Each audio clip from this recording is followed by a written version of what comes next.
اعوذ باللہ من الشیطان الرجیم بسم اللہ الرحمن الرحیم۔ خدا مند متعال کو شکر ہے، اس مالک کا احسان ہے کہ اس نے ہمیں توفیق دی کہ ان مبارک ایام کو درک کر سکیں، اور ان ایام میں جو کہ قرآن کی بہار کا مہینہ ہے بہت زیادہ مفید ہے، بہت زیادہ فائدہ مند ہے کہ انسان قرآن کے اوپر تدبر کرے، قرآن کے اوپر تفکر کرے۔ اسی سلسلے کو جاری رکھنے کے لیے آپ کی خدمت میں پیش کر رہے ہیں وہ قصے، وہ واقعات جو قرآن نے گزشتہ امتوں کے نقل کیے ہیں، تاکہ ان کے ذریعے سے یہ صرف واقعات نہیں ہیں، یہ صرف قصہ گوئی نہیں ہے، بلکہ مقصد یہ ہے، ہدف یہ ہے کہ اس کے ذریعے سے ہم نصیحت حاصل کر سکیں اور یہ جان سکیں کہ خداوند متعال کن برائیوں کی جانب اشارہ کرتا ہے اور کن برائیوں کی وجہ سے خداوند متعال نے گزشتہ امتوں کے اوپر عذاب نازل کیا، تاکہ اس کے ذریعے سے ہم آپ ہدایت پا سکیں اور ہم ان غلطیوں سے بچ سکیں جو گزشتہ امتوں کے اوپر خداوند متعال نے نازل فرمائی تھیں۔ آج جس قصے کو آپ کی خدمت میں پیش کرنے کا ارادہ کیا، یہ ایک عظیم ترین قصہ ہے جس کو قرآن نے نقل کیا، اور یہ وہ قصہ کہ جس میں ایک ظالم حاکم اپنی حکومت اور طاقت کے نشے میں چور ہو کے اس نے اس بات کا ارادہ کیا کہ خداوند متعال کے گھر کو ڈھا دے، لیکن جہاں اس کا نشہ تھا، جہاں اس کی طاقت کا نشہ تھا، جہاں اس کی قدرت کا نشہ تھا، وہیں خداوند متعال نے انتہائی چھوٹے چھوٹے کنکروں سے اس کے پورے لشکر کو تہو بالا کر دیا، یہاں تک ایسی کیفیت تک پہنچ گیا کہ عصف معقول کے جیسے چبایا ہوا بھوسا ہو۔ اصحاب فیل کا قصہ۔ اچھا، اس قصے کا اگر بیک گراؤنڈ سمجھنا ہو، اس زمانے کے حالات کو سمجھنا ہو، تو بہت زیادہ میں ریکمینڈ کروں گا کہ آپ اصحاب اخدود کے قصے کو جانیں، جس کو خداوند متعال نے سورہ بروج میں بیان کیا ہے۔ ہم نے انہی ایپیسوڈز میں بھی اس قصے کو آپ کے سامنے پیش کیا ہے، اور اس کے علاوہ آپ کتابوں میں تفاصیل میں جا کے بھی اس قصے کو پڑھ سکتے ہیں۔ تاریخ لکھتی ہے کہ اصحاب اخدود کے قصے میں آپ کے سامنے پیش کیا تھا کہ یمن کے بادشاہ ذو نواس نے اپنی قوم کے اوپر ظلم کیا ان کے ایمان کی وجہ سے، اور یہاں تک اس نے 20,000 افراد کو گڑھے میں ڈال کے ان سب کے اوپر آگ لگا دی، سب کو جلا دیا، اور اتنا عظیم ظلم کیا۔ اور یہاں سے ایک شخص بچ کے روم گیا، روم میں جا کے شکایت کی، روم کے بادشاہ نے نجاشی کو خط لکھا کہ تم جا کے بدلہ لو روم، اور کیونکہ یمن کے درمیان فاصلہ زیادہ تھا تو نجاشی کو خط لکھا گیا۔ نجاشی نے اریات نامی شخص کی سپاہ میں 70,000 کا لشکر بھیجا، جس نے جا کے یمن کے ذو نواس بادشاہ سے بدلہ لیا، نہ صرف بدلہ لیا بلکہ یہاں پہ اریات کی حکومت قائم ہو گئی جو کہ نجاشی کے ہی انڈر تھی۔ لیکن تاریخ لکھتی ہے کہ جب اریات کی حکومت قائم ہو گئی تو یہاں پہ اریات کی سپاہ کے اندر ایک شخص تھا جس کا نام تاریخ نے ابراہہ لکھا۔ یہ ابراہہ نامی شخص اس نے اریات کے خلاف بغاوت کی، اور کچھ ہی عرصہ گزرا تھا اس کی حکومت کو قائم ہوئے کہ اریات کے خلاف بغاوت ہوئی، اریات کو قتل کر دیا گیا۔ کس نے قتل کیا؟ ابراہہ نے، ابراہہ نامی شخص نے۔ اچھا، اب جب یہ خبر نجاشی کو پہنچی کہ میرے سپاہ سالار کو قتل کر دیا گیا ہے اور میری فوج کے ہی ایک شخص نے بغاوت کی ہے، تو نجاشی کو بڑا غصہ آیا۔ اس نے اس بات کا ارادہ کیا کہ اب میں نجاشی سے یعنی ابراہہ سے بدلہ لوں گا، اور بدلہ لے کے جو ہے وہ اس کو تہو بالا کر دوں گا۔ لیکن جیسے ہی ابراہہ کو اس ارادے کا معلوم چلا تو اس نے فوراً اس بات کا اعلان کرنے کے لیے کہ میں ابراہہ سے نفرت نہیں رکھتا، میں جو ہے وہ یعنی ابراہہ جو ہے نجاشی کے خلاف نہیں ہے، اس بات کا اعلان کرنے کے لیے اس نے اپنے سر کے بالوں کو منڈوایا، گنجا ہوا، اور یمن کی مٹی کو رکھ کے اپنے سروں کے بال اس کی خدمت میں پیش کیا، تاکہ اس بات کا اعلان ہو سکے کہ اے ابراہہ میں تیرے خلاف نہیں ہوں، اے نجاشی میں تیرے خلاف نہیں ہوں۔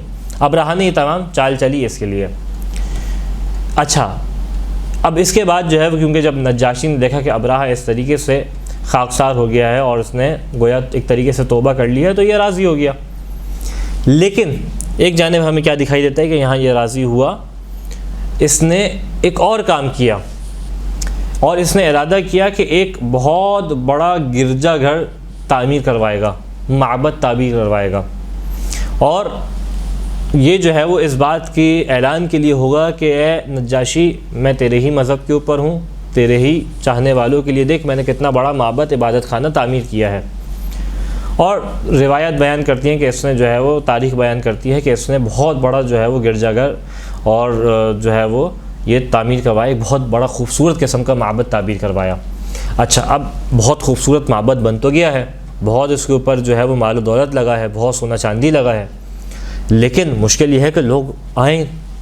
اب صرف بننے سے لوگ تو نہیں آئیں گے، کوئی ایسی اس کے اندر خاصیت ہونی چاہیے جس کی وجہ سے لوگ آئیں۔ تو اس نے تمام عرب کے قبائل کو اپنی جانب سے جو ہے وہ ان کے بعد پیغامات بھیجنا شروع کیے اور ان کو یہ بولنا شروع کیا کہ آپ اس جانب آئیں۔ اب اس کی راہ میں ایک سب سے بڑی جو مشکل تھی وہ خانہ کعبہ تھا۔ کیوں؟ کیونکہ تمام عرب عبادت کے لیے خانہ کعبہ جاتے تھے، اور یہ چاہتا تھا کہ یہ جو مرکزیت خانہ کعبہ کو ملی ہوئی ہے، یہ مرکزیت اس کے عبادت خانے کو مل جائے اور تمام عرب سے لوگ اس کے عبادت خانے میں جو ہے وہ عبادت کرنے آئے۔ لہٰذا اس نے تمام عرب کو جو ہے وہ اس جانب بلانا شروع کیا۔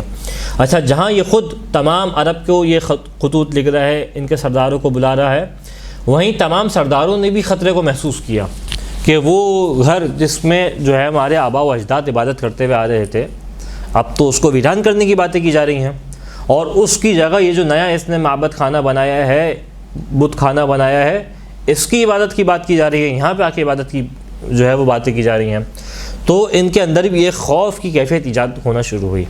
اچھا، یہاں ایک جانب یہ منظر چل رہا ہے، یہاں دوسری جانب کیا منظر تھا؟ دوسری جانب منظر یہ تھا کہ کسی نے مخفی طور پہ، اب تاریخ نے نام نہیں لکھا یہ کام کس نے کیا، لیکن کسی نے مخفی طور پہ بہت خاموشی سے اس کے عبادت خانے کو آگ لگا دی۔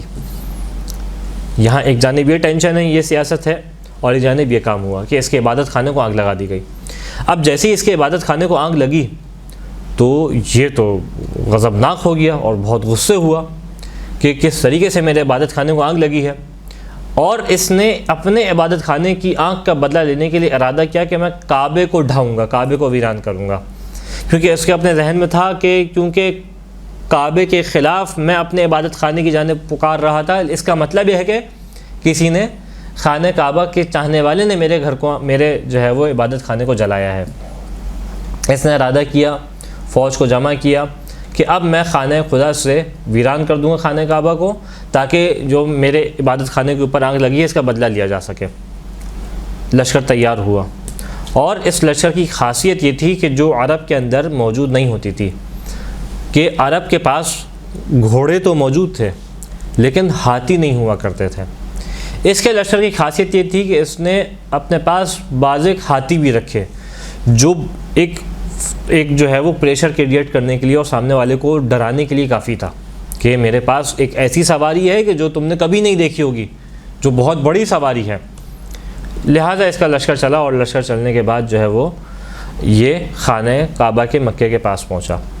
اچھا، راستے میں جیسے جیسے آگے بڑھتا جا رہا تھا، جو اس کو مل رہا تھا اس کو لوٹتا چلا جا رہا تھا۔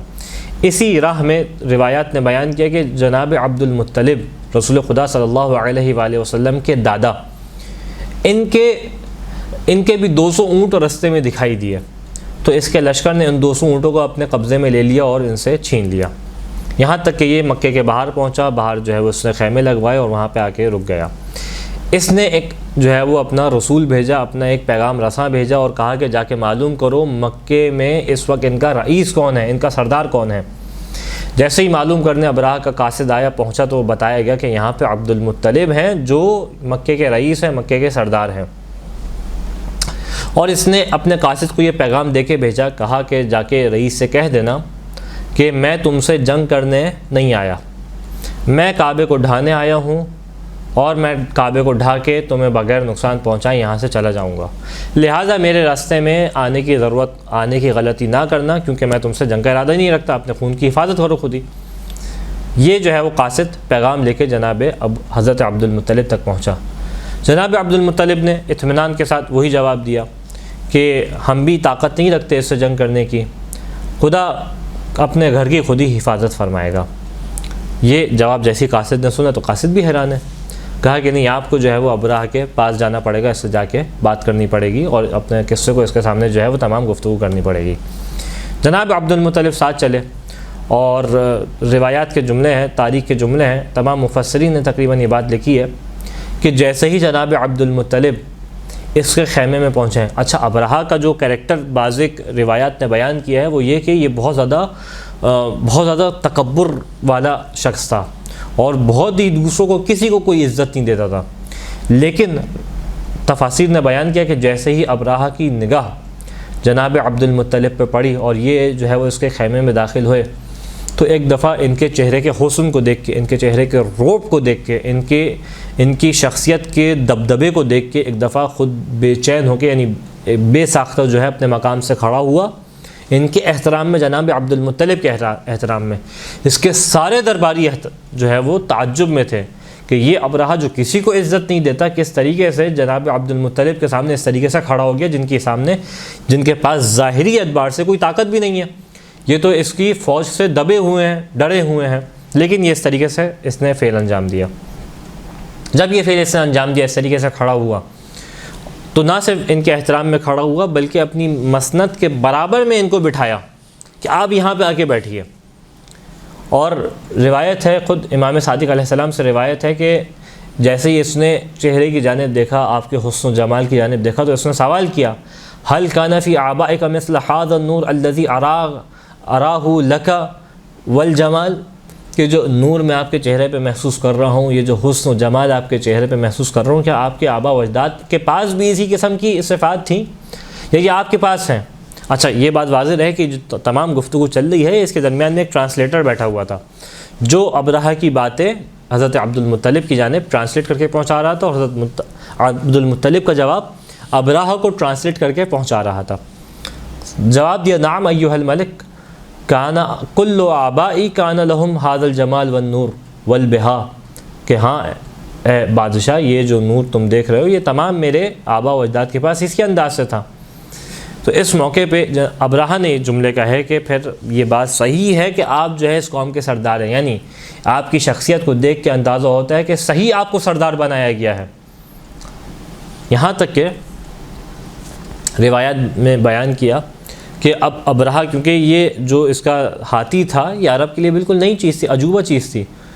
ہاتھی عرب میں اس طریقے سے نہیں ہوا کرتے تھے سواری کے طور پہ، خاص طور پہ یہاں پہ تو گھوڑے ہوا کرتے تھے، لہٰذا جو ہے وہ یہ کسی بھی بادشاہ سے جب ملتا تو اپنے ہاتھی کو دکھاتا تاکہ سامنے والے کے اوپر رعب جمائے جا سکے۔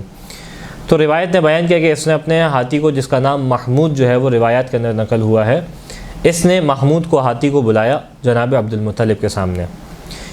روایت کا جملہ ہے، جیسے ہی یہ ہاتھی جناب عبد المطلب کے سامنے آیا تو فحین قابل وجہ عبد المطلب سجد لہ، جیسے جناب عبد المطلب کے چہرے پہ نگاہ پڑی فوراً سجدے میں گر گیا، اور خداوند متعال نے اس کو زبان فصیح عطا کی کہ جس کے ذریعے سے اس نے فسلم علی عبد المطلب، جناب عبد المطلب کے اوپر سلام کیا۔ یہ تمام واقعہ ماجرا اس کے سامنے پیش آ رہا ہے، ابرہہ کے سامنے، ابرہہ کے خیمے کے اندر۔ جیسے ہی ابرہہ نے یہ منظر دیکھا تو ایک دفعہ حیران ہو گیا، پہلے تو اس سے کبھی ہم نے اس قسم کا منظر نہیں دیکھا کہ ہاتھی بول رہا ہو، سلام کر رہا ہو۔ تو فوراً حکم دیا کہ رد الفیل الی مکانی، اس ہاتھی کو لے جاؤ، اس جگہ سے دور کر دو اس کو، کیونکہ خود روب جمانا چاہتا تھا، یہ تو معاملہ الٹا پڑ گیا۔ لیکن روایت بیان کرتی ہیں اس کے بعد جو ہے وہ ابرہہ وہاں پہ موجود تھا اور تمام گفتگو جو ہے شروع ہوئی، اور اس نے سوال کیا کہ آپ کی کیا خواہش ہے، آپ بیان کریں۔ تو جناب عبد المطلب نے کہا کہ میں یہ چاہتا ہوں کہ تمہارے بندوں نے میرے 200 اونٹ جو ہے وہ چوری کر لیے ہیں، چھین لیے ہیں مجھ سے، تو یسألوک ردہا، میں چاہتا ہوں کہ مجھے یہ اونٹ پلٹا دیے جائیں۔ ابرہہ بڑا حیران ہوا اور انتہائی تعجب میں آیا۔ تعجب کس بات کا؟ تعجب اس بات کا کہ یہ تو لشکر کے سردار تھے، مکے کے سردار ہیں، مکے کے رئیس ہیں، اور میں جو ہے وہ خانہ خدا کو، خانہ کعبہ کو ڈھانے آیا ہوں۔ تو اس کے ذہن میں تھا یہ مجھ سے سوال کریں گے، مجھ سے گزارش کریں گے کہ دیکھو خانہ کعبہ کو نہ ڈھاؤ، تم یہاں سے چلے جاؤ، خانہ کعبہ دیکھو خدا کا گھر ہے۔ یہ تو کوئی بات نہیں کی انہوں نے، بلکہ ان کو فکر ہے تو اپنے 200 اونٹوں کی فکر ہے، یعنی اپنے مذہب کی، اپنے دین کی، اپنے خانہ خدا کی کوئی فکر نہیں ہے ان کو۔ تو بڑا حیران ہوا، کہا کہ ھذا رئیس قومہم وزعیمہم، کہ یہ ان کی قوم کا سردار ہے کہ یہ میرے پاس آیا ہے اور میں اس کے جو ہے وہ معبد خانے کو، اس کے معبود کے گھر کو ڈھانے آیا ہوں، اور اس کو اس بات کی فکر ہے کہ میرے اونٹوں کو آزاد کر دیا جائے۔ حیران پریشان، بہت ہی تعجب میں آ گیا، اور جو ہے وہ یہ تمام گفتگو ان کے درمیان چلی، یہاں تک کہ جناب عبد المطلب نے جواب دیا، اور یہ جواب جناب عبد المطلب کی معرفت کو، جناب عبد المطلب کے توکل کو بیان کرتا ہے، اور اس بات کو بیان کرتا ہے کہ جناب عبد المطلب خدا بند متعال کے اوپر کتنا بھروسہ کرنے والے تھے، کتنا یقین رکھنے والے تھے. کیا جواب دیا کہ انا رب الابل وانا للبیت ربا، کہ میں مالک ہوں ان اونٹوں کا، اس گھر کا بھی ایک مالک ہے. سیمنعہ، وہ جو مالک ہے اس گھر کا، وہ جو ہے وہ اپنے گھر کو بچائے گا، اپنے گھر کی حفاظت کرے گا. یعنی عجیب اطمینان ہے، عجیب توکل ہے جناب عبد المطلب کا. یہاں تک کہ روایات بیان کرتی ہیں کہ جب جناب عبد المطلب خیمے سے واپس آنے لگے، اس نے کہا صحیح ان کے اونٹ ان کو پلٹا دیا جائے. جب یہ خیمے سے واپس آنے لگے تو ہاتھی خیمے کے باہر کھڑا ہوا تھا. تو یہاں پہ جناب عبد المطلب نے کچھ گفتگو کی ہاتھی سے، کہا یا محمود، محمود اس ہاتھی کا نام تھا. جیسے یہ کہا تو ہاتھی نے گردن ہلا کے جواب دیا کہ ہاں میں آپ کی بات سن رہا ہوں. سوال کیا کہ اتدری لما جاؤ بک، کہ تمہیں معلوم ہے یہ لوگ تمہیں کیوں لے کے آئے ہیں؟ تو ہاتھی نے گردن ہلا کے نفی کا جواب دیا. پھر سوال کیا کہ جناب عبد المطلب نے اس کو بتایا کہ یہ تمہیں لے کے آئے ہیں تاکہ خانہ خدا کو ڈھایا جا سکے. تو سوال کیا تم اس فعل کو انجام دو گے خانہ کعبہ کو ڈھانے کا؟ تو ہاتھی نے گردن ہلائی اور کہا کہ میں اس فعل کو انجام نہیں دوں گا. اور آگے انشاءاللہ بیان کریں گے کس طریقے سے اس ہاتھی نے خود جو ہے وہ اپنے آپ کو روکے رکھا کہ میں اس فعل بد کے اندر کوئی بھی شریک کار نہ ہوں. یہاں تک کہ روایت بیان کرتی ہیں کہ جناب عبد المطلب جو ہے وہ مکے کے اندر داخل ہوئے. مکے کے اندر داخل ہوتی سب سے پہلا جو کام کیا کہ خانہ کعبہ کے پاس آئے، خانہ کعبہ کی زنجیروں کو پکڑا، اور زنجیروں کو پکڑنے کے بعد خداوند متعال کی بارگاہ میں دعا کرتے ہیں اور اشعار کی صورت میں دعا کرتے ہیں. کس انداز میں؟ کہ اللہم ان المرء یمنع رحلہ فامنع رحالک، کہ ہر شخص اپنے گھر کی حفاظت کرتا ہے، اے پالنے والے تو بھی اپنے گھر کی حفاظت فرما. لا یغلبن صلیبہم محالہم ابدا محالک، کہ ان کی چالیں، ان کی صلیب اور ان کی چالیں کبھی بھی تیری چال کے اوپر غالب نہیں آئیں گی. جروا جمیع بلادہم والفیلا کی یسبوا عیالک، دیکھ یہ تمام آبادیوں سے ہوتے ہوئے آئے ہیں، تمام زمین سے ہوتے ہوئے آئے ہیں. کس لیے؟ تمام شہروں سے ہوتے ہوئے آئے ہیں، اس لیے ہوتے ہوئے آئے کہ تیرے گھر والوں کو اسیر کر لے. لا ہم ان المرء یمنع رحلہ فامنع عیالک، کہ دیکھ ہر شخص جو ہے وہ اپنے گھر کی حفاظت کرتا ہے، تو اپنے گھر والوں کی حفاظت فرما. والنصر علی آل الصلیب وعابد لہ الیوم ذلک، اور بیان کی کہ آج جو ہے وہ نصرت ملے گی آل صلیب کے اوپر، عیسائیوں کے اوپر ہمیں نصرت نصیب ہوگی، اور آج کا دن جو ہے وہ گویا فتح کا دن ہو جائے گا. یہاں تک کہ یہ دعا کی جناب عبد المطلب نے، اور روایت بیان کرتی ہیں دعا کرنے کے بعد کوہ ابو قبیس کے اوپر جناب عبد المطلب آ گئے اور اپنے بیٹے عبداللہ جو رسول خدا صلی اللہ علیہ وآلہ وسلم کے والد تھے، والد بزرگوار، حضرت عبداللہ علیہ السلام کو حکم دیا کہ جائیں جا کے دیکھیں کیا کوئی آسمان میں کچھ الگ چیز دکھائی دے رہی ہے یا نہیں دے رہی، کوئی سیاہ بادل دکھائی دے رہے ہیں یا نہیں دے رہے ہیں.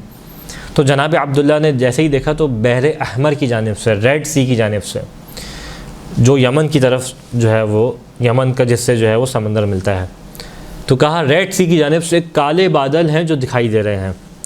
جیسے ہی جناب عبد المطلب نے اس منظر کو بیان کیا گیا جناب عبد المطلب سے، تو جناب عبد المطلب نے حکم دیا کہ ہر کوئی جو ہے وہ اپنے گھروں میں چلا جائے. یہاں تک کہ ہمیں یہ بھی دکھائی دیتا ہے جناب عبد المطلب کا جملہ ہے جو مفسرین نے نقل کیا کہ یا معاشر قریش ادخلوا منازلکم فقد آتاکم اللہ بالنصر من عندہ، کہ جاؤ اپنے گھروں میں چلے جاؤ، قریش خداوند متعال کی جانب سے نصرت آ چکی ہے. یعنی یہاں سے سمجھ میں آتا ہے جناب عبد المطلب کا مقام کیا ہے. ان کو معلوم تھا، ان کو یقین تھا اس بات کا کہ جب خدا سے دعا کی ہے اور خدا اپنے گھر کی حفاظت کرے گا. گویا یہ آیات الہی کو جاننے والے ہیں، ان کو معلوم ہے خداوند متعال کے ارادے کیا ہیں. اس انداز سے جناب عبد المطلب کی عظمت دکھائی دیتی ہے. لہٰذا روایت نے بیان کیا فصعد عبداللہ ابا قبیس، اور جو ہے وہ ابابیل آئے اور یہ ابابیل کا لشکر جو ہے دکھائی دیا. یہاں تک کہ ابابیل نے خانہ خدا کا طواف کیا، نہ صرف خانہ خدا کا طواف کیا 7 دفعہ بلکہ صفا و مروہ کا طواف کیا. یہ تمام چیزیں جو ہے وہ روایت پہ تفسیر برہان نے نقل کی ہیں. اس کے بعد تاریخ لکھتی ہے کہ اب وہ مرحلہ شروع ہوا کہ جو عذاب الہی کا مرحلہ تھا. یہاں سے ابرہہ اپنے لشکر کو بڑھا رہے خانہ کعبہ کی جانب کہ کسی طریقے سے خانہ کعبہ کو ڈھا دیں. اور روایت نے یہ بھی نقل کیا کہ اس کے پاس جو ہاتھی تھا محمود، مفسرین بیان کرتے ہیں کہ یہ بڑی کوشش کر رہا تھا کہ اس کو کسی طریقے سے کھینچ کے لے کے جایا جائے خانہ کعبہ کو ڈھانے کے لیے، لیکن یہ ہاتھی ایک قدم آگے نہیں بڑھا رہا تھا. جناب عبد المطلب سے اس نے وعدہ کیا ہے، آگے نہیں بڑھ رہا تھا. یہاں تک کہ جب اس کا رخ یمن کی جانب کیا جاتا تو بڑی آرام سے چلنے لگتا، لیکن جب خانہ کعبہ کی جانب اس کو بڑھایا جاتا تو آگے نہیں بڑھتا. یہاں تک کہ روایات بیان کرتی ہیں کہ اب جب ابابیل آنا شروع ہوئے تو ان میں سے ہر ابابیل، ہر ایک پرندے کے، ابابیل ایک پرندے کا جو ہے وہ نام ہے، لیکن یہ پرندے کی خاصیت ہے جو انشاءاللہ آپ کے سامنے پیش کروں گا روایت کے اندر کس طریقے سے آئی ہے. ایک 3 کنکر تھے ہر ابابیل کے پاس، 3 چھوٹے چھوٹے جو ہے وہ پتھر تھے. بعض ایک مفسرین نے یا روایت نے یہ بھی بیان کیا کہ بالکل چنے کے دانے کے برابر جو ہے یہ کنکریاں لے کے آئے تھے. ایک ان کی چونچ میں تھا اور 2 پنجوں میں تھے، اور یہ جیسے ہی لشکر کے اوپر آئے انہوں نے ان کنکریوں کو پھینکنا شروع کیا، لیکن اتنا شدید تھا کہ جیسے ہی یہ کنکریاں نیچے آ کے زمین پہ گرتیں اور کسی بھی شخص کے اندر لگتیں تو اس کے جسم کے اندر گھس جاتیں اور جو ہے وہ اس کے جسم کو تہو بالا کر دیتی، اس کو جو ہے وہ واصل جہنم ہو جاتا وہ شخص کہ جس کے بھی یہ ابابیل آ کے لگتی.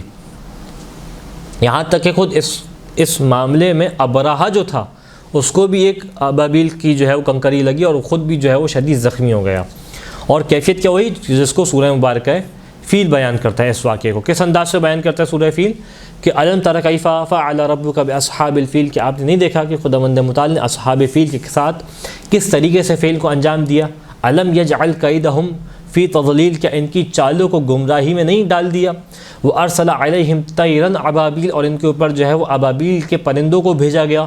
ترمیہم بحجارۃ من سجیل، کہ جو مٹی کے بنے ہوئے پتھر تھے ان کو اوپر پھینک رہے تھے یہ. فجعلہم کعصف مأکول، ان کی کیفیت کیا ہو گئی؟ ان کی کیفیت یہ ہو گئی کہ جس طریقے سے چبایا ہوا بھوسا ہوتا ہے یہ جو ہے وہ اس کیفیت میں پہنچ گئے. اور اس طریقے سے جو ہے وہ ان تمام لشکر والوں کا جو ہے وہ یہاں سے خاتمہ ہوا اور کچھ افراد جو بچے وہ واپس یمن پلٹ کے بھاگ گئے. یہاں پہ بعض اس میں اندر جو ہے وہ اہم نکات ہیں. پہلا نقطہ جو ابابیل کی تفاصیل کے بارے میں ہمارے پاس روایات موجود ہیں. ابابیل کوئی عام پرندہ نہیں تھا، ابابیل ایک خاص پرندہ تھا. یہاں تک کہ خود امام علیہ السلام سے روایت ہے، ظاہر امام صادق امام محمد باقر علیہ السلام ہے کہ بیان کرتے ہیں، تفسیر برہان نے اس روایت کو نقل کیا کہ ارسل علیہم طیرا ابابیل.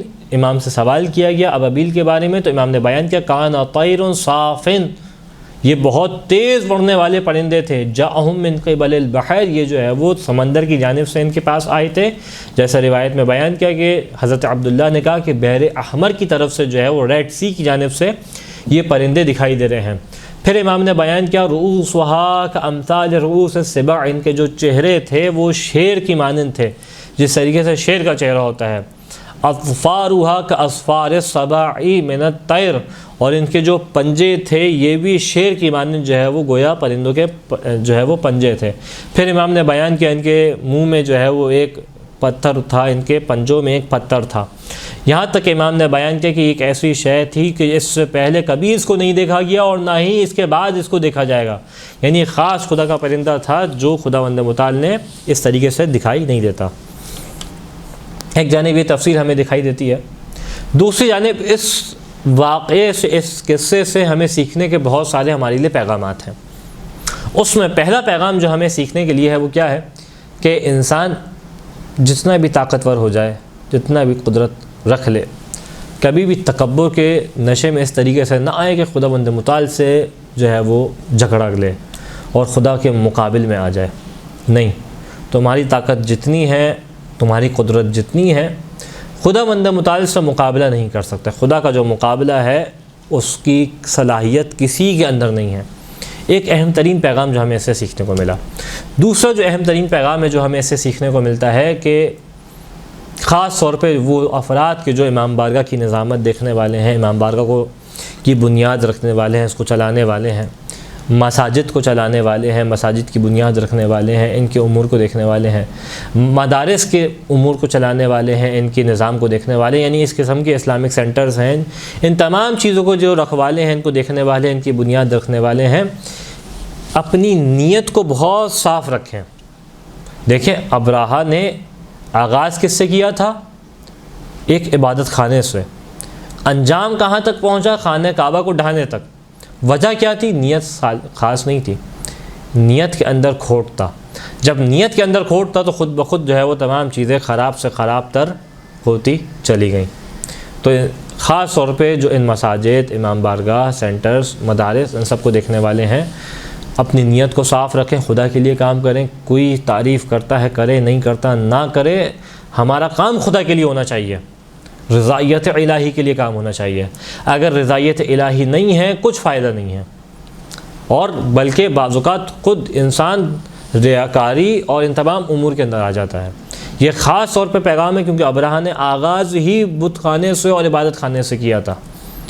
خداوند متعال سے دعا ہے کہ ہمیں ان واقعات سے نصیحت حاصل کرنے کی توفیق عطا فرما، اور اس ماہ مبارک رمضان کے اندر زیادہ سے زیادہ قرآن پڑھنے کی توفیق عنایت فرما۔ وآخر الدعوانا الحمد للہ رب العالمین۔